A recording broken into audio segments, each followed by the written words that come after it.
කලෙක් ජනගත කරන දෙයක් පහසු නැහැ ආපහු වැද ගන්න. ඒක නිසා ඔහු කියන්නේ ඔහුගේ වචන වලින්ම කියනවනම් එකක් තමයි මෙගා පව ගැන එයා කියනවා. ඒකේ කියනවා අපි ඒ ගැන සොයා බැලීමක් කරනවා කාටද මේ ජයග්‍රහණ ගියේ. මොකද මේ චෙක්පත ප්‍රදානය කරනකොට ඉන්න ඕනේ නැති අය එතන හිටියා. අපට ඒ සම්බන්ධ ගැටලුවක් තියෙනවා. දැන් මෙහෙම කිව්වයන් පස්සේ කාට හරි හිතෙන්න පුළුවන් මේ කෝටි 47 කාට හරි හිතුවදෙකුට දුන්නයි කියලා. අපි බලමු මේ එතන චෙක්පත ප්‍රදානය කරනකොට කවුද හිටියේ කියලා. අපි සාමාන්‍ය චෙක්පත් ප්‍රදානය කරනකොට අමාත්‍යාංශ වලින් අමාත්‍යවරයෙක් හෝ මහජන නියෝජිතයෙක් එක තමයි මේක මේව කරන්නේ. මොකද මහජනයාට තමයි අපි තෑගි බෙදා දෙන්නේ. ඒක නිසා මහජන නියෝජිතයෙක් ඉස්සරහ අපිට ඒක බෙදන එක පොඩි තර්කානුකූලයි. අනිත් එක තමයි ඒක පොඩි ප්‍රචාරක වාසියකුත් තියෙනවා. එතකොට මේ කෝටි 47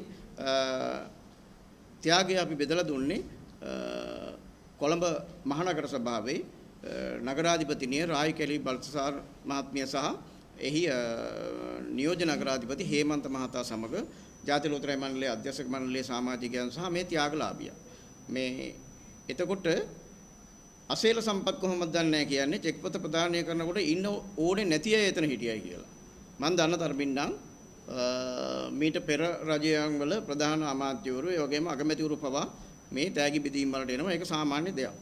ඉතින් මේකට අසේල සම්පත් ගත්තේ නැති නිසා දන්නේ නැහැ එහෙම කියන්නේ. ඒ වගේම තියෙනවා මේ අපේ රටේ පාරිභෝගිකයන්ගේ අයිතිවාසිකම් ආරක්ෂා කරන තමයි කියලා එයා ඉන්නේ. ඒක නිසා මේ පිළිබඳව පාරිභෝගිකයන් ඉදිරියේ දැනුවත් කරන්න පටන් ගන්නවා. එතෙන්ද කියනවා වහාම මේ සංවර්ධන ලොතරැයි මණ්ඩලයේ ඒ වගේම ජාතික ලොතරැයි මණ්ඩලයේ මාතෘ අපට කියන්න ඕනයි කියලා මේ කාරණා ගැන. පාරිභෝගිකයන්ගේ පැත්ත ආරක්ෂා කිරීම සහ ඔවුන්ගේ විශ්වාසය තහවුරු කිරීම අපේ මූලික වගකීමක්. ඒක නිසා අපි පාරිභෝගිකයන්ගේ පැත්තේ නොකියපු දේවල් ටිකකුත් තියෙනවා. ප්‍රශ්න වෙලා තියෙන්නේ මේ අවුරුදු 6ක් විතර තිස්සේ අසේල සම්පත්ල මේක දැනගෙන ඉඳලා තියෙනවා. නමුත් කට ඇරලා නැහැ. මම ඔබට කියන්නම් අපි අපේ අලෙවි නියෝජිත ජාලයක් තියාගෙන ඉන්නෝනේ. අපේ ඉන්නවා දිස්ත්‍රික් බෙදා හරින්න. අපි කියන්නේ ඩිස්ට්‍රිබියුටර්ස්ලා කියලා. ඒගොල්ලන්ට තමයි ජාතික ලොතරැයි මණ්ඩලය මුද්‍රණය කරන ටිකට්පත් අපි තොග වශයෙන් බෙදා දෙන්නේ. එතකොට අපේ අරිප් මහත්තයා කිව්වා රුපියල් 8ක කොමිස් මුදලක් යනවා කියලා. එතකොට එයින් කොටසක් යනවා දිස්ත්‍රික් බෙදා හරින්න. දිස්ත්‍රික් බෙදා හරින්න විසින් අලෙවි නියෝජිතයින්ට ඒ ටිකට් බෙදා හරිනවා. එතකොට ඒ දෙන්න අතරේ තමයි ওই රුපියල් 8 බෙදිලා යන්නේ. අලෙවි නියෝජිතයා තමුන්ගේ ටිකට් විකිණීම සඳහා අලෙවි කරුවන් යොදාගෙන තියෙනවා. එතකොට අලෙවි කරුවෝ මහපාරේ මාන්සි වෙලා ඔබ දන්නවා උඟක් අමාරුවෙන් මේ ලොතරැයි විකුණනවා. එතකොට එදිනෙදා කුලී වැඩ කරන විවිධ රැකියාවල් කරන වැලිගොඩ දාන එහෙම නැතිනම් කිරි කපන තේදළු කඩන මේ හැමෝම තමයි රුපියල් 40ක් දීලා මේ ටිකට් එකක් ගන්න. එතකොට අපේ වගකීම තමයි මේ ටිකට් එකෙන් 150ක් හෝ ඊට වඩා වැඩි ප්‍රමාණයක් තෑගි දෙනවා. අපිට ඊට පස්සේ කියන්න බෑ ඕගොල්ලන් ගත්ත ටිකට් එකෙන් දැන් 150ක් තෑගි දුන්නානේ. එහෙනම් ඉතිරි ටික අපට අයිතියි කියලා. නෑ මේ මහජන මුදල්.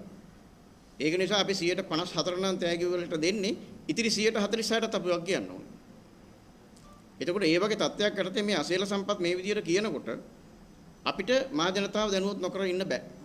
මම ඔබට කියන්නම් මේ අසේල සම්පත්ලා ආශ්‍රය කරන විවිධ දේශපාලන පක්ෂ වලට සම්බන්ධ ඒගොල්ලන්ගේ අනුග්‍රහය ලැබපු නියෝජිතයෝ කොයිතරම් හානියක් මේ ජාතික ලොතරැයි මණ්ඩලයේ ආදායමට කරලා තියෙනවද කියලා. මේවා දේශපාලන චරිත. දැන් සාමාන්‍යයෙන් පාර්ලිමේන්තු මන්ත්‍රීවරයෙකුට පාර්ලිමේන්තුව ඇතුළේ ඕන දෙයක් කියන්න පුළුවන්. ඒක කොයිතරම් සාහසික බොරුවක් වුණත් එළියේ ඉන්න මිනිසුන්ට පියවරක් ගන්න බෑ. හැබැයි අපිට එහෙම ආවරණයක් නැහැ. ආවරණයක් නැති වුණාට අපි ඇතුළේ ඉන්න අය ගැනත් අපිට කියන්න පුළුවන්. මම ඔබට කියන්නම් ජාතික ලොතරැයි මණ්ඩලයේ මේ ටිකට්පත් අලෙවි කරපු ඒජන්තවරු ඒ කියන්නේ දිස්ත්‍රික් ඒජන්තවරු ගණනාවක් ඉන්නවා. අවුරුදු 5කට වඩා වැඩි කාලයක් තිස්සේ සල්ලි ගෙවන්නේ නැති. අපි කෙරෝලකින් පටන් ගත්තොත් එක්කෙනෙක් ඉන්නවා රාජපක්ෂ කියලා මහත්මයෙක්.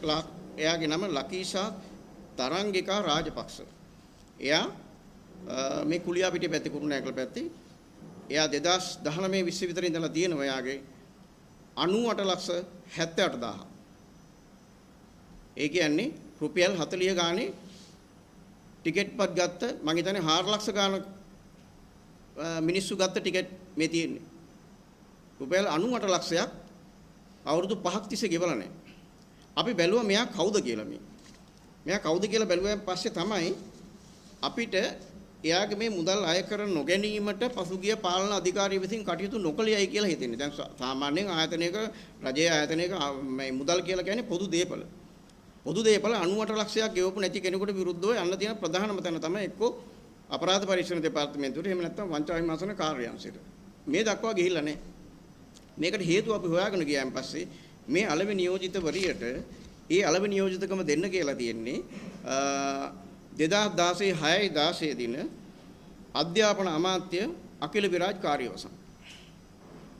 එතකොට එයා කෙලින්ම කියනවා මේ මහත්මියට RWLP රාජපක්ෂ මහත්මිය කියන්නේ ලකීෂා තරංගිකා රාජපක්ෂ මහත්මියට මේක මේ කුලියාපිටිය ලිපිනේ පදිංචි එක්කෙනාට දෙන්න කියලා ඉල්ලලා අලෙවි නියෝජිත තනතුර. ඒ අනුව අලෙවි නියෝජිත තනතුර දෙනවා. අපි බැලුවා සාමාන්‍යයෙන් ලොතරැයි මණ්ඩලයේ අලෙවි නියෝජිත තනතුරක් ගැනීම සඳහා ක්‍රියාවලියක් තියෙනවා. ඔබට අවශ්‍ය නම් අලෙවි නියෝජිත තනතුරක් ගන්න ඉල්ලීමක් කරනවා. එතකොට ඒක ඇතුලේ තියෙනවා ක්‍රියාවලියක්. ඔබගේ ආදායම කොහොමද ඔබට ලොතරැයි අලෙවි කරන්න පුළුවන්ද? ඩිපොසිට් එකක් තියන්න පුළුවන්ද? අනිත් ලොතරැයි අලෙවි මේ නියෝජිතවරුන්ට බාධාවක් තියනවද? එහෙම කියලා පොඩි සර්වේ එකක් කරලා තමයි අලෙවි නියෝජිතකමක් දෙන්නේ. දිස්ත්‍රික් අලෙවි නියෝජිත සහ අනිත් එක. හැබැයි මේක පටස් ගාලා දෙනවා. ඒක දීලා ඉවර වෙලා 98 ලක්ෂයක් පොල්ල තිබ්බෙන් පස්සේ ටැක්ෂන් ගත්තේ නැති ඇයි කියලා බලන්න අපි ගියා බලන්න විවාහ සහතිකයට එතුමියට. එයාගේ විවාහ සහතිකයට ගියාන් පස්සේ විවාහ සහතිකයේ තියෙනවා සම්පත් කාර්යවසම් කියලා එකනේ. එතකොට අලෙවි නියෝජිතවරියට නියෝජිතකමක් දෙන්න කියලා කියන්නේ අකිල විරාජ් කාර්යවසම්. එතකොට සම්පත් කාර්යවසම් කියන එකේ තියෙනවා මේ කාර්යවසම් කියලා කෑල්ල. අපි විවාහ සහතිකයට ගියන් පස්සේ එතන තියෙනවා සම්පත් කාර්යවසම්ගේ පියා කවුද කියලා.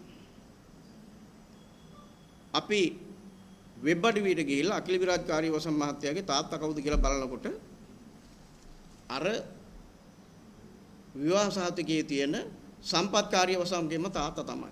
මේ වෙන මොනවාක් නෙමෙයි.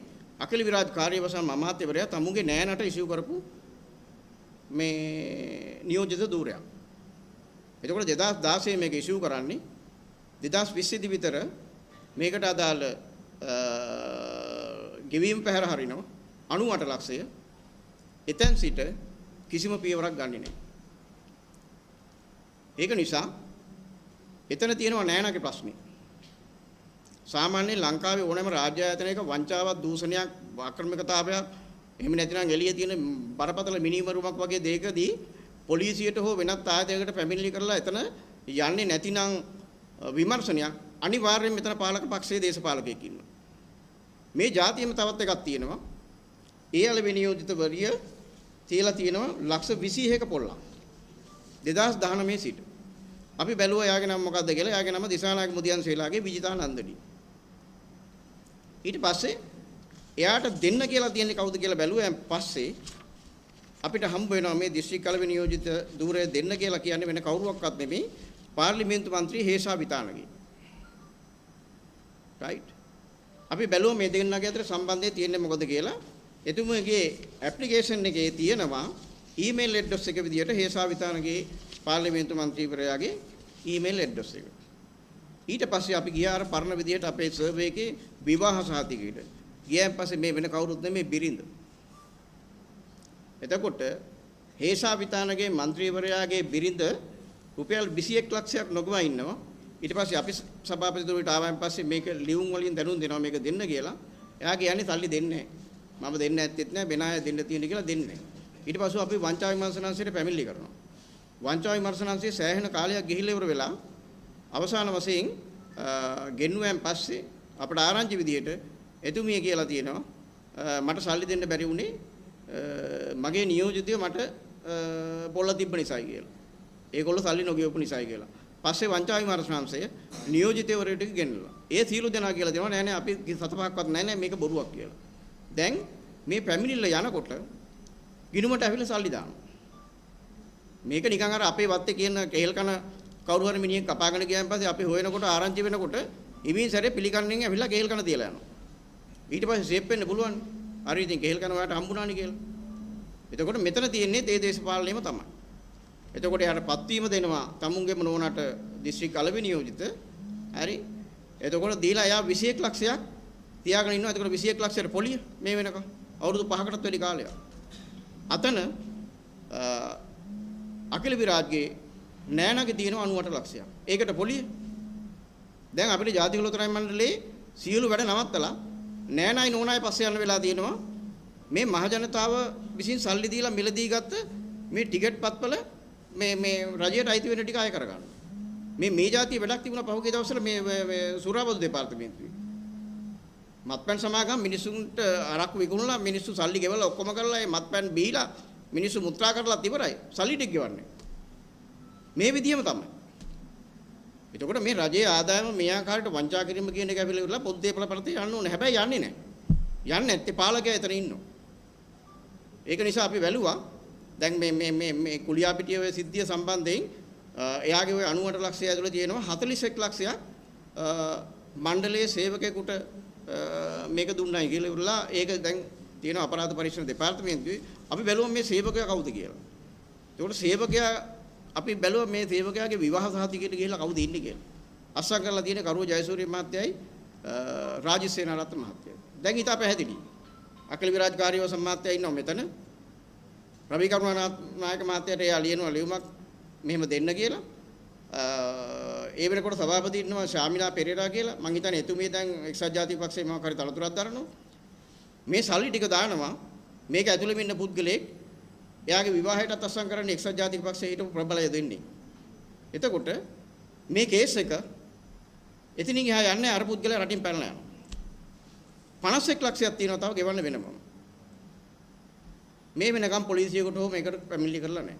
දැන් අපි තීරණය කළා මේ සංජීව මහත්තයා කිව්වා වගේ අපි වංචා විමර්ශනාංශයට දානවා. ඒගොල්ලන්ට පුළුවන් පොදු දේපල පනත යටතේ කූඩුවට යන්න හරි සල්ලි ගෙවන්න හරි. මෙපමණක් නෙමෙයි මේ ආකාරයට ලොතරැයි මණ්ඩලයේ ලොතරැයි ටික මහ ජනතාවට විකුණලා සල්ලි ගෙවපු නැති බොහෝ දෙනෙක් ඉන්නවා. මම නම් වශයෙන් කියන්න. ඒඩී ධර්මපාල. එයා ගෙවන්න තියෙනවා 23,70,000 ගාණක්. එයාව කවුද නිර්දේශ කරන්න දෙන්න කියලා 2015 12 28 දුමින්ද දිසානායක කෘෂිකර්ම අමාත්‍යවරයා. ඒ වෙනකොට සභාපති ශර්මිලා පෙරේරා මහත්මිය.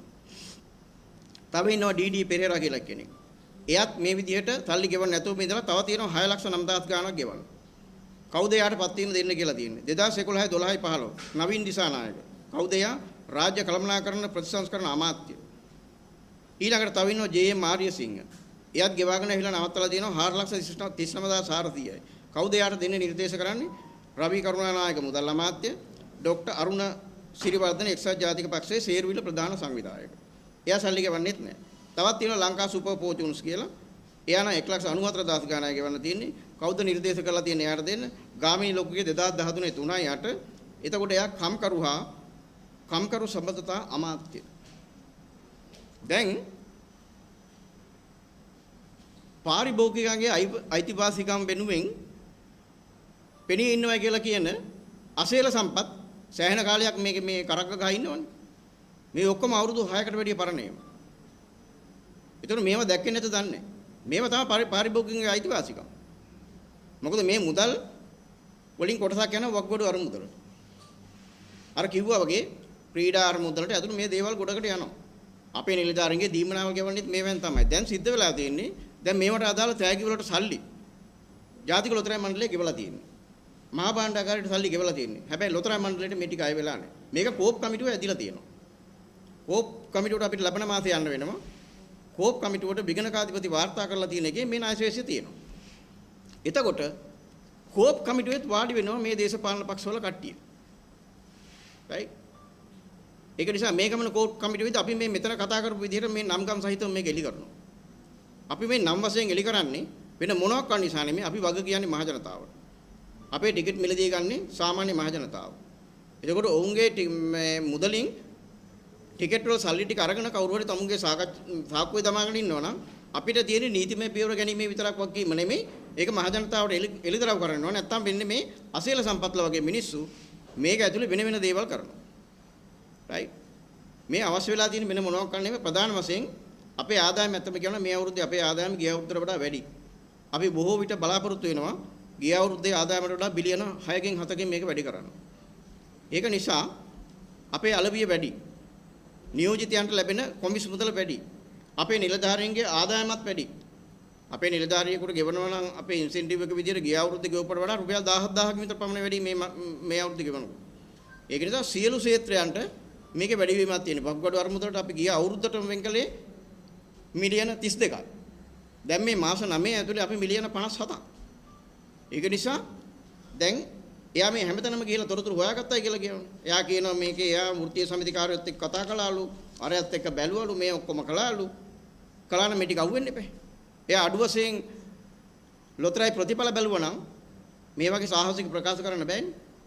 මේ කරන්නේ වෙන මොනවක් කරන්නේ මේ එකක් තමයි. අපිත් මෙහෙ ඉන්නෝ කියලා ඉවරලා නිකන් පොඩි සද්දයක් දාලා නිකන් පොර වෙන්න එපා. ඒක එකක්. දෙවෙනි කාරණේ මේ YouTube නාලිකාවල වලට subscribersලා වැඩි කළාන් පස්සේ මොකක් හරි මං හිතන්නේ පොඩි ඉන්කම් එකක් එනවා. ඒක නිසා මේ බඩගෝස්තරය සඳහා කරන ජරා වැඩක් මේ. right? ඉතින් මේකෙන් වෙන්නේ ඇත්තටම කියනවා නම් අපිට මේ එක එක මිනිස්සු කියන දේවල් අනුව එළියට ඇවිල්ලා මේ එකට උත්තර දෙන්න වෙලාවක් නැහැ. හරි ඔබම දන්නවා දැන් මේ ණය අය කර ගැනීම සඳහා අපි වංචා විමර්ශනාංශයට පැමිණිලි කළාන් පස්සේ වංචා විමර්ශනාංශය පැමිණිල්ල කරපු එක්කෙනාගේ සිට ගිණුම් අංශයද අලබි අංශය හැම නිලධාරියම ගෙන්නනවා. එතකොට අපේ නිලධාරීන් 10 දිනකට වැඩි ප්‍රමාණයක් දැන් වංචා විමර්ශනාංශයට ගිහිලා තියෙනවා මේ ණය දෙක නිසා. දැන් ඉදිරි ටික අපි පැමිණිලි කළාන් පස්සේ අපිට දිගටම යන්න තියෙනවා. එතකොට අපි අනිකුත් වැඩ සියල්ල නවත්තලා මේ ණය අය කර ගැනීම කියන කාරණේ. ණය කියලා කියන්නේ අපි මේ පුද්ගලිකව දීපුවා නෙමෙයි මහ ජනතාවගේ මුදල්. ඒ අය කර ගැනීම සඳහා කටයුතු කරන අතරේ මේ ගැන හොඳටම දන්නවනේ අසීල සම්පත්ලා. නොදන්නේ නැහැ ඒගොල්ලන්ගේ ආශ්‍රය තියෙන්නේ ওই කියන කණ්ඩායම සමග තමයි. right? එතකොට මේ විදිහට ප්‍රකාශ කළාන් පස්සේ එළියේ ඉන්න මිනිස්සුෙකුට යන අදහස තමයි ඔය ඇත්තනේ කියන්නේ. මමත් මෙච්චර කාලෙක ඉඳන් ගන්නවා මටත් තාම ලොකු දෙයක් විනුමක් ඇදුන්නේ නැහැ. ඔහොම කියන එකක් ජනිත කරන්න පුළුවන්. ඒක නිසා මේක ඔහුගේ ප්‍රකාශය කියලා කියන්නේ රජයේ අරමුදල් විශේෂයෙන්ම රාජ්‍ය ආදායම වැළැක්වීම සඳහා හේතු වන කාරණයක්. අපි ඒක නිසා ඊට නිසිබරින් අපරාධ පරීක්ෂණ දෙපාර්තමේන්තුවේ හෝ වෙනත් ස්ථානයක පැමිණිලි කරනවා. ඒ වගේම තමයි අපි මේ විදිහට මහජන මුදල් වංචා කරලා තියෙන දේශපාලකයන්ට හිතවත්කම් තියෙන සියලු දෙනාට අදාළව වංචා විමර්ශනය සහ අපරාධ පරීක්ෂණ දෙපාර්තමේන්තුවේ පැමිණිලි කරනවා. කිසිම අතරමඟ සමාදානයක් නැහැ. මුදල් ගෙවන්න ඇවිල්ලා ඉවරලා අපි පැමිණිල්ල අකුල ගන්න. අපි පොලිසියට කියලා දින ඕක ලෝකලංගේ රාජකාරිය කරන්න. අපි අපේ රාජකාරිය කරන්න. එහෙම නැතුව මේ වැඩේ හරියන්නේ නැහැ. මොකද කියන්නේ මේ එන මාර්ග ආදායම එන්නේ ඉස්සෙල්ලා ඒජන්ට් අතට. ජාතික ලොතරැයි මණ්ඩලයේ ආදායම ඒජන්ට් අතට ඇවිල්ලා තමයි අපි අතට එන්නේ. දැන් මගදීම ටැප් එක කරලා ඒගොල්ලෝ ගන්නවා. right? ඔයගොල්ලෝ නිකමට කල්පනා කරලා 98 ලක්ෂයක්. right? තමුන්ගේ නෑනා 98 ලක්ෂයක් වංචා කරලා තියෙද්දි පාර්ලිමේන්තුවේ മന്ത്രിවරයෙක් විදියට ඇමතිවරයෙක් විදියට හිටපු පුද්ගලයෝ කොහොමද මේ ආණ්ඩුක්‍රම ව්‍යවස්ථාව තියෙන්නේ මොකද්ද? රාජ්‍ය මූල්‍ය සම්බන්ධයෙන් සම්පූර්ණ පාලනය පාර්ලිමේන්තුව සතුවන්නේ. right? ඒ පාර්ලිමේන්තුවේ ඉන්න මහජන නියෝජිතයෝ තමුන්ගේ නෑන්ලයි නෝන්ලයි මෙච්චර ලොකු පොළු තියලා තියෙද්දි ඊට අදාළ කිසි පියවරක් ගන්නේ නැහැ. ඒක නිසා ඒ ගත්තේ නැති පියවර අපි අර ගන්නවා අපි අසීල සම්පත්තත් කියනවා ඕනනම් ඇවිල්ලා මේ තොරතුරු ඉල්ල ගන්න පුළුවන් නම් එළිය ගහන්න. අපි මේ කියන විදිහට කියන්නේ එළිය. right? අපි කොහොමදත් මහ ජනතාවට උත්තර දෙනවා වගේ අපි නීතිමය පියවර ගන්නවා. එයාටත් මහ ජනතාවට අවලාද කියපු විදිහටම ඒවට වග උත්තර බඳින්න වෙයි පොලිසිය සහ අනිකුත් ආයතන. ඒක නිසා අපි අද මේ මාධ්‍ය සාකච්ඡාව තියෙනවා කියලා මුදල් අමාත්‍යාංශයේ ලේකම්වරයාට දැනුම් දුන්නා. මොකද අපේ වගකීම තමයි ප්‍රධාන වශයෙන් මේ ආයතනවල කෙරේ තියෙන විශ්වාසය වැඩි කරලා මේ රටේ පොදු යහපත සඳහා මුදල් බැංකුවේ මේ ආයතන වලින් අපි ගිය සතියේ අත්සන් කළ අවබෝධතා විසුමක් ඇල්ල ප්‍රදේශයේ තවත් ටිකක් පරිස්සමින් කියලා ව්‍යාපෘතියකට අපි ලබන සතියේ විතර අත්සන් කරනවා කොත්බලයේ ප්‍රදේශයේ ගැරන්ඩි ඇල්ල ප්‍රදේශයේ ඒ වගේම මාර්ග ආරක්ෂාව සම්බන්ධයෙන් කටයුතු වලට වෙනත් ව්‍යාපෘතියකට ඒවා මිනිසුන්ගේ ජීවිත හා සම්බන්ධ දේවල් අපිට ඒවා කරන්න පුළුවන් වෙලා තියෙන්නේ මහ ජනතාව ගෙවන මේ රුපියල් 40 ගානේ. ඒ රුපියල් 40ක් කවුරු හරි වංචා කරනවා නම් මම හිතන්නේ ඒකට දෙන්න ඕන දඬුවම මහ ජනතාව විසින්ම තමයි තීරණය කළ යුත්තේ. අපිට මේ කාරණේ ගැන කියන්න තියෙන්නේ මෙච්චරයි. ඔබට අවශ්‍ය ඕනෑම තොරතුරක් ගන්න පුළුවන් මාධ්‍යවේදී සහෝදර සහෝදරියන්ට මේකේ තව පැහැදිලි කර ගැනීම සඳහා හෝ වෙනත් කරුණක් ගැන අහන්න තියෙනවා නම් අපි ඒවට උත්තර දෙන්න සූදානම්.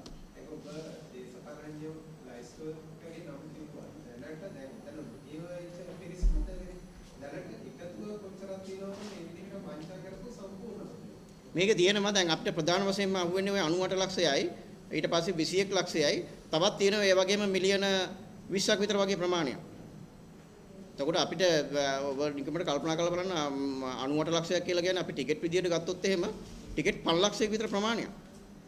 එතකොට දැන් ඒකේ නරකම දේ තමයි මේ ටිකට් වලින් සමහර සුපිරිතාගේ ගිහිල්ලා ඇති. දැන් බලන්න මේ චෝදනාව එල්ල කරන්නේ ඔය ප්‍රකාශය කරන්නේ ඔය සමාජ මාධ්‍ය ජාල ක්‍රියාකාරීත්වයේ නෑ. වීඩියෝ බහරහ කරපු ප්‍රකාශයෙන් පස්සේ. හැබැයි ඔය මූල්‍ය වංචා සම්බන්ධව ඇයි මේක පෙර මාධ්‍ය සාකච්ඡාවක් හරි කියලා ඉදිරිපත් කරේ නැත්තේ? ඒකනේ දැන් ඔය කියන පුද්ගලයාගේ ප්‍රකාශයත් එක්ක ඍජුවම මේ ආයතනයේ ටිකට් කලබිය පහළ වැඩිවීමක් වෙලා තියෙනවා. ඇත්තම නැත්නම් මොහොත දින බයක් ඉඳලා මේ හදිසියෙම මාධ්‍ය නෑ මේක ඇත්තම කියන මේ හදිසියක් නෙමෙයි. දැන් රාජ්‍ය ආයතනයක වංචාවක් දූෂණයක් වුණාන් පස්සේ සාමාන්‍ය පිළිවෙල තමයි අපිට දීලා තියෙන වගකීම තමයි ඒක ඇතුලේ කෙනෙක් කරලා තියෙන දෙයක් නම් පළමුව එයාට විරුද්ධව විනය පරීක්ෂණයක් යන්න ඕනේ. ඒකේ අපරාධ ස්වරූපයක් තියෙනවා නම් අපි අපරාධ විමර්ශනය කරන ආයතනයකට මේක දැනුම් දෙන්න ඕනේ.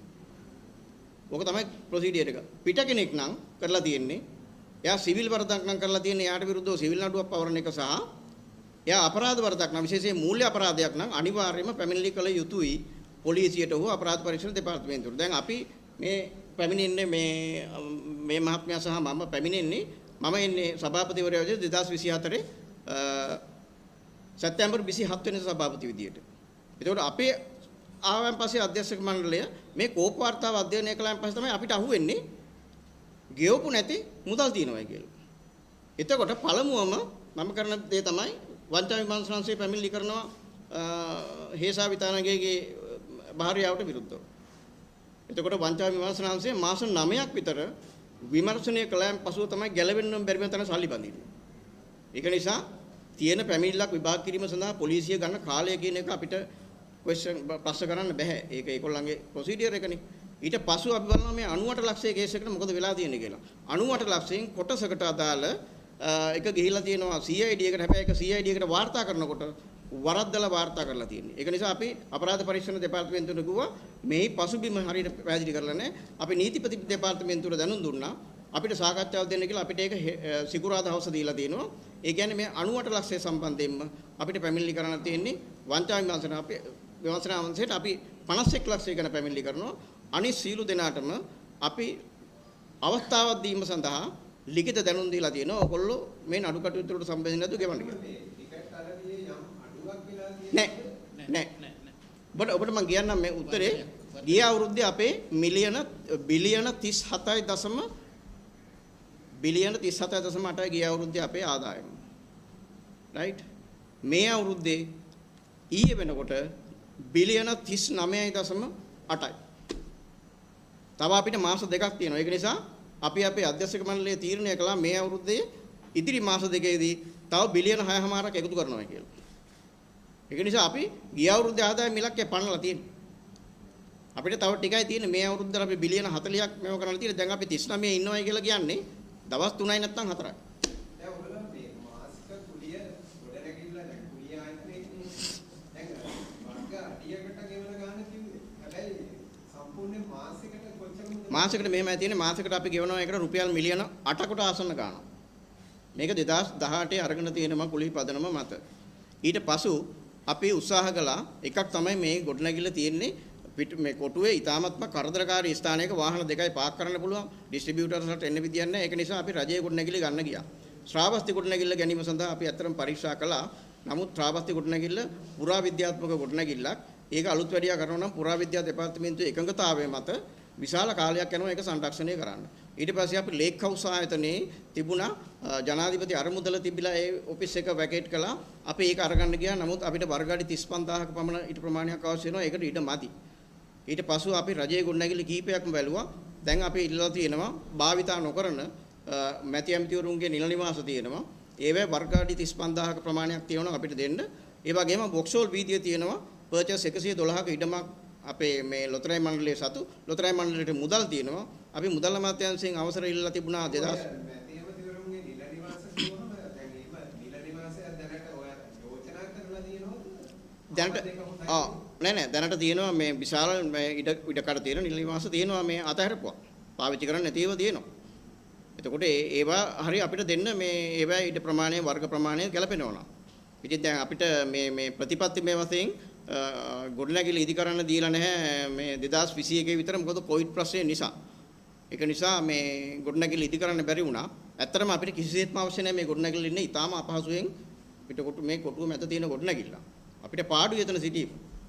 දැන් ටිකට්පත් මුද්‍රණය කරන්න රජයේ මුද්‍රණාලයට බාරවදී පෞද්ගලික විෂය කරන්න නෑ රජයේ මුද්‍රණාලයට එහෙම එකක් තමයි රජයේ මුද්‍රණාලයට ඍජුව බාර දෙන්න කියලා එහෙම රජයේ ආයතන වලට මේ අපේ කොන්ත්‍රාත් බාර දෙන්න බෑ කිසි කෙනෙකුට.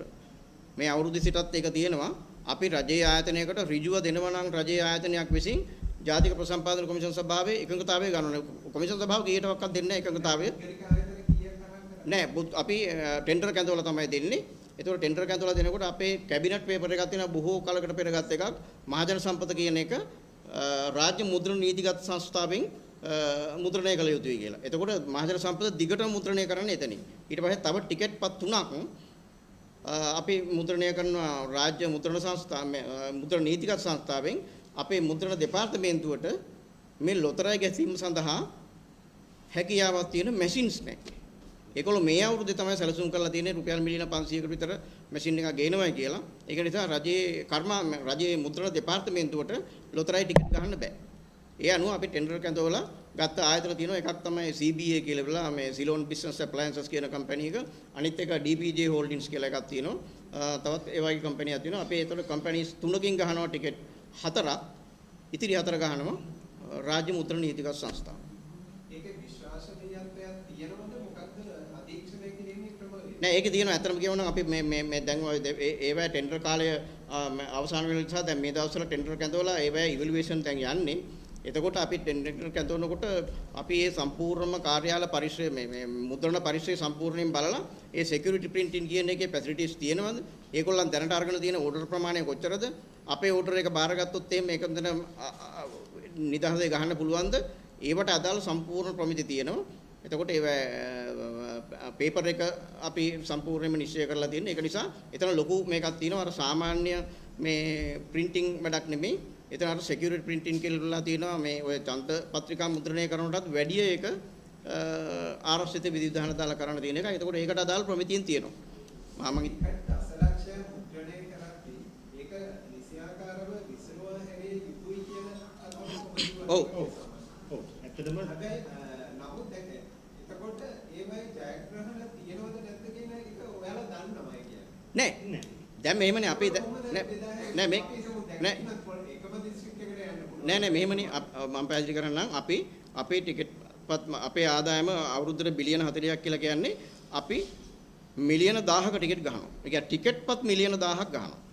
එතකොට දවස් ගානේ ගන්නවා. අද ලොතරැයි ආධිනයකට ගහනවා, හෙට ගහනවා. අර මේ එතකොට දිස්ත්‍රික් කලබි නියෝජිතයෝ ඉල්ලා සිටිනවා අපිට හෙට ආධිනය ලොතරැයියෙන් මෙච්චරක් ඕනේ, අනිත් දකෙන් මෙච්චරක් ඕනේ කියලා ඉවරලා අපේ කූරියර් සර්විස් එක තියෙනවා. ඊට පස්සේ සීට් මේ ජාති ගමනාගමන මණ්ඩලය තියෙනවා, දුම්රිය දෙපාර්තමේන්තුව තියෙනවා. මේ තුනෙන් අපි ඒගොල්ලන්ගේ නිවසටම මේවා ප්‍රවාහනය කරනවා. එතකොට අර සීරියල් නම්බර් වලින් අපි ගන්නවා කෙලින්ම මේ සීරියල් නම්බර් එකේ සිට මේ සීරියල් නම්බර් එක දක්වා මෙයාට තමයි යවුවේ කියලා. ඊට පස්සේ හවස ඒවා අලෙවි නොවන ප්‍රමාණය ගෙන්න ගන්නවා අපි පරිගණක ආශ්‍රයෙන් ගෙන්නගෙන එතකොට සීරියල් නම්බර්ස් වලින් අපි දන්නවා අලෙවි වෙලා තියෙන කොච්චරද කියලා ඉවරලා අපි ඒ ටික තමයි දිනුම් අදින්නේ. ඒක නිසා කාටවත් මුකුත් පේපර් එකක් කරන්න බෑ මේ ටිකට් පත් අස්සේ. මොකද මේ ටිකට් පත් වලට දිනුම කියන එක තීරණය වෙන්නේ මැෂින් එකෙන් ඒ වෙලාවේ අදින එකෙන්. ඒක නිසා මේක කාටවත් තෝරලා මෙන්න මේ පැත්තට යන්න කියලා ඉවරලා නැහැ. අපේ දිනුම් දැන් ඊයේ පෙරේදා අපි 7 දිනකට කොහෙද බෙදුව කෝටිපතියෝ ඒගොල්ලෝ සමහර අය මට කලපුවේ සමහර අය ගාල්ලේ ඒ විදිහට තමයි යන්නේ. ඒක නිසා එතන කිසිම මේ ප්‍රශ්නයක් හිටින්නේ නැහැ. ඒ වගේම දැන් ඔබතුමාගේ මේ දැන් ටිකට්පත් දිනුම් ගැනීමේදී අධීක්ෂණයට දැන් විගණන නිලධාරීන් ඇතුළු පොලිසිය ඇතුළු කණ්ඩායමක් යොදවනවා. ඕන්ටත් යම් ගෙවීමක් කරනවනේ නිකන් නෙවෙයිනේ ඕන් ඒක. නෑ ඔව් හැබැයි දැන් චෝදනාවක් තියෙනවා එකම කණ්ඩායමක් මේ සඳහා යොදාගන්නේ. නෑ මේමයි ඒකේ වැරද්දක් තියෙනවා. මොකද කියන්නේ දැන් රජයේ විගණන දෙපාර්තමේන්තුව ඒ වාඩි වෙන එක්කෙනා කියලා කියන්නේ රජයේ විගණන දෙපාර්තමේන්තුවේ සම්පූර්ණ වැඩක් තමයි ලොතරැයි සම්බන්ධයෙන් මේ ටිකට්පත් විකිණීමේ තැන ඉඳලා අදින තැන දක්වා මුළු ක්‍රියාවලියම අධීක්ෂණය කරන්න ඒගොල්ලෝ කණ්ඩායමක් විදියට ඒගොල්ලන්ට අපි නිශ්චිත ෆී එකක් ගෙවනවා ජාතික විගණන කාර්යාලයට. ඒක නිසා එතන විගණන වාඩි වෙන එක්කෙනාට අපි කීයක්වත් ගෙවන්නේ නැහැ. මොකද යායකට ගෙවන මුදල තීරණය කරන්නේ විගණකාධිපති. අපි ඒ විගණනය වෙනුවෙන් ඒ ගාස්තුව විගණකාධිපති දෙපාර්තමේන්තුවට ගෙවන එක. එතකොට ජ්‍යෙෂ්ඨ පොලිස් අධිකාරිවරයෙක් වාඩි වෙනවා නම් පොලිස් දෙපාර්තමේන්තුව තමයි මාස 6කට සැරයක් ඔවුන් අතර රොටේෂන් විදියට මාරු කරලා එවන්නේ. රජයේ නිලධාරීන් අපි ගන්නකොට අපි දැනට අනුගමනය කරලා තියෙන්නේ ඉස්සර නම් තිබිලා තියෙන අර ඔබතුමා කියන විදියට ඔය එකම ආයතනයකින් ගන්න මුදල් අමාත්‍යාංශයෙන් කියලා. මොකද ඒක මුදල් අමාත්‍යාංශය යටතේ තිබ්බ නිසා දැන් අපි බස්නාහිර ඇතුළු අනිකුත් ප්‍රාදේශීය ලේකම් කාර්යාලවල ඉන්න නිලධාරීන් සහ අමාත්‍යාංශවල නිලධාරීන් ගෙනලා තමයි අපි ඒක කරන්නේ. ඒක නිසා දැන් මේක සම්පූර්ණයෙන්ම විසිරලා තියෙන්නේ මේ අධීක්ෂණ මණ්ඩලය කියන එකට. මේ අධීක්ෂණ මණ්ඩලය අනිවාර්යයෙන්ම එක්කෙනෙක් ඉන්න ඕනේ ජාතික ලෝතරයි මණ්ඩලයේ කෙනෙක්. ඒක අධ්‍යක්ෂ මණ්ඩල සමාජිකයෙක් එහෙම නැතිනම් ජ්‍යෙෂ්ඨ නිලධාරියෙක්. ඒ ඇරෙන්න වෙන එතන නිතරම එකම කෙනාට වාඩි වෙන්න කිසිම ඉඩක් නැහැ. පොඩි දැනගැනීමක් කරනවද? දැන් ඔබතුමා දිගටම කිව්වා මේ නියෝජිතයන් නම් කිරීමේදී දේශපාලනඥයෙක් තමයි නිර්දේශ කරන්න කියලා. ඔව්. ඒතකොට තවමත් දේශපාලනඥයෝද නියෝජිතයෝ නිර්දේශ කරන්නේ එහෙම නැත්නම් නියෝජිතයෙක් අලෙවි නියෝජිතයෙක් පත් කරන්නේ කොහොමද? අලෙවි නියෝජිතයෙක් පත් කරනකොට සාමාන්‍යයෙන් එන්නේ ඒ අලෙවි නියෝජිතයා ඉල්ලා සිටිනවා මට අහවල් ප්‍රදේශයේ ජාතික ලෝතරයි මණ්ඩලයේ අලෙවි නියෝජිතයෙක් ලෙස කටයුතු කිරීමට අවශ්‍ය වෙලා තියෙනවා කියලා. එතකොට දැන් අපි 2024 අපි ආවයන් පස්සේ අපි කරන වැඩේ ඇප්ලිකේෂන් එක බාර දෙනවා නියෝජිත කළමනාකරණ අංශය කියලා අපේ අංශයක් තියෙනවා. අපි එයාට මේක බාර දෙනවා. එතකොට එතන තියෙනවා නිර්ණායකයක්. දැන් තවත් ඉන්නෝනේ ළඟම අලෙවි නියෝජිතයෝ. එතකොට සමහර අය කැමති නැහැ තමුන් ළඟම බිස්නස් එක අවුල් කරගන්න. එතකොට අපේ ඉන්නවා ක්ෂේත්‍රයේ කලාප කළමනාකරුවෝ. අපි එතකොට මේ කලාප කළමනාකරුවාට මේක යවන්න ඕනේ. මේකේ ක්ෂේත්‍රයේ තියෙන තත්ත්වය අපිට වාර්තා කරන්න. මේ ළඟම ඉන්නවද තවත් නියෝජිතයෝ මේ කොල්ලෝ අතර ගැටුම් ඇති වෙයිද? හරි මෙයාට මේ බිස්නස් එක කරගෙන යන්න බැරි වෙයිද? මේ ආදායම අඩු වෙලා ඒ ටික බලලා තමයි ක්‍රමවේදය යටතේ එන්න ඕනේ සිලෙක්ට් කරගන්න. ප්‍රශ්නේ තියෙන්නේ එහෙම නැතුව ටක් ගාලා ඇමතිවරයෙක් ලියුමක් දීපු ගමන් එයාපත් කරනවා. එතකොට අනික් මිනිස්සු විරුද්ධ වෙන්න යන්නේ නැහැ. දේශපාලන අධිකාරියට බයයි. ඒක නිසා ඒක තමයි වෙලා තියෙන්නේ. දැනට නම් දේශපාලනඥයන්ගෙන් විරුද්ධව පියවර ගන්නවා. දැන් කිව්වා අලෙවි නියෝජිතයෝ ඔය මූල්‍ය වංචාවට සම්බන්ධ අලෙවි නියෝජිතයෝන්ට සහ ඒ අදාළ දේශපාලනඥයන්ට විරුද්ධව බෑ. මේකට හේතුව තමයි එයා නිර්දේශයක් කරලා තියෙනවා කියමුකෝ. කවුරු හරි නිර්දේශයක් කළා දැන් අපි වැඩේ අපේ කොන්ත්‍රාත්තුගත බැඳීම තියෙනවනේ. ඉතින් අලෙවි නියෝජිතයා පත් කරපු ගමන් අපි යත්තේ ගිවිසුමක් ගන්නවා. ඒතකොට ගිවිසුම ඇතුලේ අපි කියනවා මෙන්න අපි ඔයාලට ටිකට් දෙන විදිය මෙහෙමයි ඔයා සල්ලි බඳින්න ඕනේ මේ විදියට මෙන්න තෑගි වලට යන්න විදිය කියලා එයත් එක්ක අපේ ගිවිසුමක් තියෙනවා. ඒතකොට අපිට නීතිමය පියවර ගන්න පුළුවන් ගිවිසුම්ගත පාර්ශවයට විරුද්ධව පමණයි. මගේ ප්‍රශ්නේ තවමත් මේ මොහොතේ දේශපාලකයන්ට පුළුවන් ද අලෙවි නියෝජිතයෙක් නම් කරන්න? බෑ. මේ වෙනකන් නම් ඇවිල්ලා නැහැ. දැන් අපි ඇවිල්ලා අවුරුද්දකුත් මාස දෙකක් තුනක් යනකොට මේ වෙනකන් කිසිම තැනකින් ආවේ නැහැ. අලෙවි නියෝජිතයෙකුට එන්න කියලා. සාමාන්‍ය අපේ ක්‍රමය තමයි මහජන නියෝජිතයෙකුට හැම දෙයක්ම ගිහිල්ලා කියනවා. හරි ඉස්කෝලයක් මාරු කරනවා ගිහිල්ලා කියනවනේ මේක දෙන්න කියලා. ඒතකොට මහජන නියෝජිතයෝ ගහලා එවනවා සමහර වෙලාවට. ඒක ඒ මහජන නියෝජිතයත් බේරෙන්න ගහලා යන විදිහට තියෙනවා. මේ පිළිබඳව මේ සොයා බලා නීත්‍යානුකූලව කටයුතු කරන්න කියලා ගහලා එවනේව තියෙනවා. රයිට්. එතකොට මේ මහජන නියෝජිතය විදිහට එහෙම දෙයක් කරන්න පුළුවන්. නමුත් දැන් එහෙම එන්නේත් නැහැ. දැන් ඔබතුමා සමාන කළා ඔබතුමා දැන් අවුරුද්දක කාල සීමාවක් සම්පූර්ණ කළා කියනවා.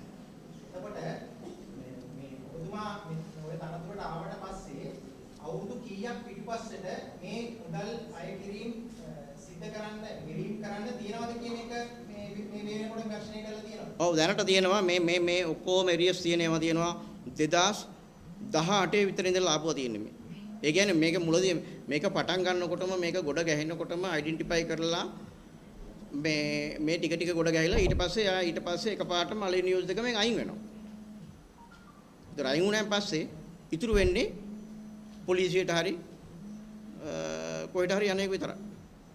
එතකොට දැන් ඔය රාජ්‍ය ආයතනයේ දැන් ඔය ආයතනයේ ඔය මුදල් අය කරගන්න වගකීම් යුතු නිලධාරී ඉන්නවා. මේ අවුරුදු ගණනාවක් පුරා මේ නිලධාරී මහජන මුදලින් පඩි අරගෙන අමුගේ රාජකාරිය හරියාකාරව ඉෂ්ට කරලා නැහැ කියන එක තමයි අපිට පේන්නේ. ඔව්. ඒතකොට ඒ වෙනුවෙන් මොකද්ද මේ ආයතනයේ විදියට ඔබතුමාලා මේ නිලධාරීන්ට රේව ගන්න ක්‍රමය? මේමයි පිළලා තියෙන දැන් අපි මේ හැම එකක්ම බැලුවා අතරම කියන මොකද්ද කරලා තියෙන්නේ කියන කාරණේ බැලුවාන් පස්සේ මේ නිලධාරීන් කරලා තියෙන්නේ අපේ නීති අංශයක් තියෙනවා. ඒතර අපේ නීති අංශයට මේක යොමු කරනවා මීට අදාළ නීතිමය පියවර ගන්න කියලා. මීට අදාළ නීතිමය පියවර ගන්න කිව්වයන් පස්සේ අපේ නීති අංශයේ විසින් මේව යවලා තියෙනවා ඇටෝනි ජෙනරල්ට. අපේ ආයතනයේ හිඟ ණය මුදල් තියන අය ඉන්නවා මෙන්න මේ විදිහට මේක අය කර ගැනීම සඳහා නීතිමය පියවර ගන්න කියලා. එතකොට ඇටෝනි ජෙනරල් ඩිපාර්ට්මන්ට් එක සමහරක් වෙලාවට මැදිහත් වෙලා තියෙනවා. නමුත් සමහරක් ඒවා එහෙම කරලා නැහැ. නමුත් ප්‍රධාන වශයෙන් පොලිසියට හෝ වංචා විමර්ශනාංශයට හෝ පැමිණිලි කරලම නැහැ. අන්න ඒකයි තියෙන ගැටලුව. එතෙන්ට පැමිණිලි කළා නම් දෙතුන් පාරක් රස්තියාදු වෙනකොට ඔතන පොඩි කාලයක් නෙවෙයි. දැන් ඔබතුමාලා ওই ගණන් බැලීම කරලා තියෙන්නේ දැන් කියන්නේ 2018 ඉඳන්. ඔව්. 2025. හැබැයි දැන් අවුරුදු 5ක කාලයක් ගත්තත් එක අවුරුද්දක් ප්‍රමාද වුණත් සමහරට ওই දේශපාලනඥයෝ සම්බන්ධ නැති නියෝජිතයෝගේ එක නඩු දාලා හරි ඔබතුමාලා අය කරගන්න කටයුතු කරා. ඔව්. හැබැයි අවුරුදු 5ක්ම යනකම් මේක සල්ලි නොගෙන බලාගෙන හිටපු නිලධාරීන් ගැන ඇයි ක්‍රියාමාර්ග කරන්නේ? නෑ ඒක තමයි මම ඔබතුමාට අර මාධ්‍ය සාකච්ඡා විශ්වාස ඔබතුමා දැන් කියන්නේ ඔව්. මම නීති අංශයට යොමු නෑ. කරා ඊට පස්සේ එතනින් නීතිපති දෙපාර්තමේන්තුවට යොමු කරා ඒක අතපියන ගන්න කියන කතාවන්නේ සභාපතිතුමා. හරි. එහෙම නෙවෙයි ඉන්න නිලධාරීන්ට ඍජුව ඔබතුමාලාට සභාපතිවරයා විදියට සාමාන්‍ය අධිකාරිවරු විදියට මේක සම්බන්ධයෙන් ක්‍රියාමාර්ගයක් ගන්න පුළුවන්. මෙන්න මේකක් තියෙනවා. මම හිතන්නේ මේ රටේ ක්‍රියාත්මක වෙච්ච දේශපාලනය ගැන ඔබතුමා දන්නවා ඇති. මේවට ප්‍රබල දේශපාලනයක සම්බන්ධ වෙලා ඉන්නවා නම් කිසිම නිලධාරියෙක් යන්නේ නැහැ ඊට එරෙහිව කටයුතු කරන්න. right.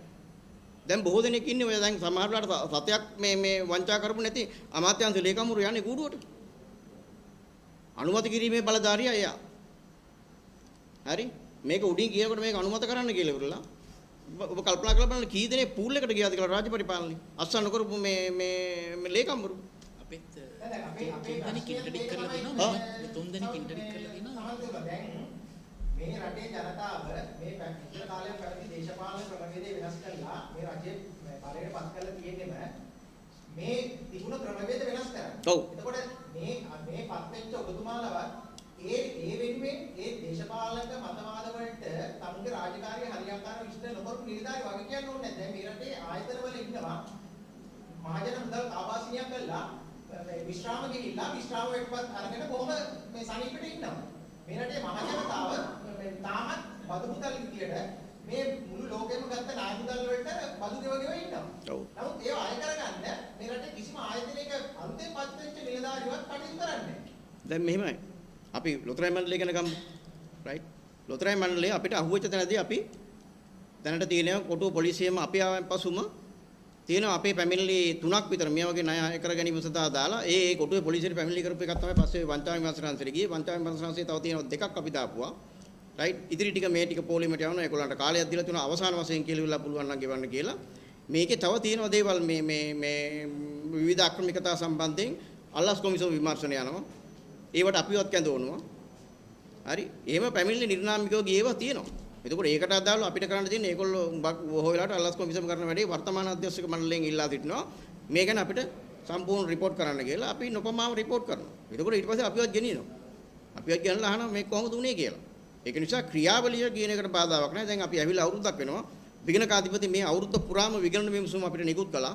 හැබැයි අපේ මේ කාලය පුරාවට කිසිම අක්‍රමිකතාවයක් වෙලත් නැහැ. අපි යටතේ කිසිම අලවිනිය කාලේ එහෙම දෙයක් නොවුනට ඔව්. දැන් ওই හිටපු නිලධාරීන් පිරිසමනේ උතන ඉන්නේ. ඔව්.